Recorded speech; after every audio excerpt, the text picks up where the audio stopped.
I had no desire to ever go to Israel. I was milking rich Jews for a plane ticket to the Middle East. I landed at Ben-Gurion and I walked out through the atrium and I had 2 feet planted on Israeli soil. And I felt this visceral sense of belonging, as if I were home. And then the soldiers came and met us.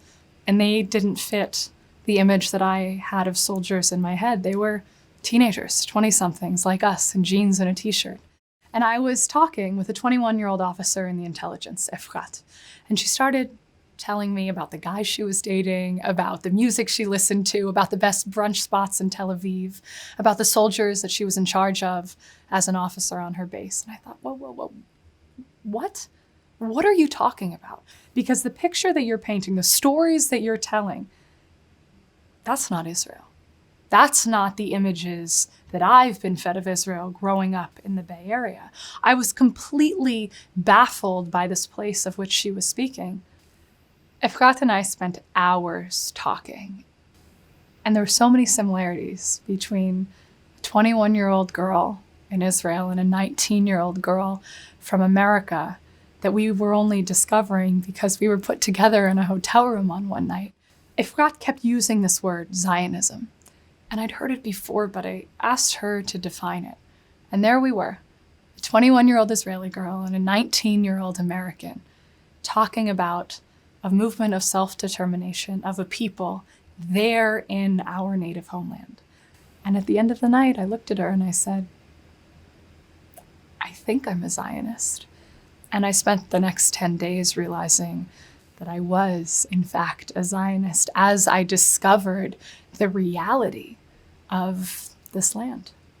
I ran for office in 2016, and 4 days before the election, 2 articles came out. One of the headlines of these articles about me read, "Progressive, pro-Israel, and potentially the youngest person in Congress." And I found myself on the receiving end of hate mail, tens of thousands of pieces of hate speech and death threats. And the only reason that I knew how to respond to this hate mail, the only way that I could take on this vitriolic rhetoric was because of the experience that I'd gleaned on a 10-day trip. Birthright's profound. The depth of the impact of Birthright on my own life continues to reveal itself. I got on the plane from Newark to Ben-Gurion as one woman, and I boarded the flight to leave Israel as a completely different person. So for me, Birthright was transformational, and I left Israel a better, more connected person. Efrat and I met on the first night of my Birthright trip. The soldier who had welcomed me to Israel, who had taught me the meaning of Zionism. I've gone back for her wedding. I go back to see her. And now she's a startup, like every good Israeli. And her startup is launching a social impact vertical. And who was the first person that she called? Her American activist friend. And to see the seeds that were planted on night 1 of my Birthright trip in a conversation with one of the soldiers now result in a fruitful business relationship between the 2 of us around technology and social impact is amazing. I was sitting on the sidewalk in Yafo drinking wine with my 2 cousins who went on their Birthright trips after I went on mine.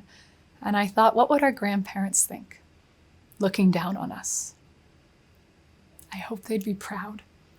But then in our family, a connection to Israel skipped a generation. But here we are, knowing that it will not.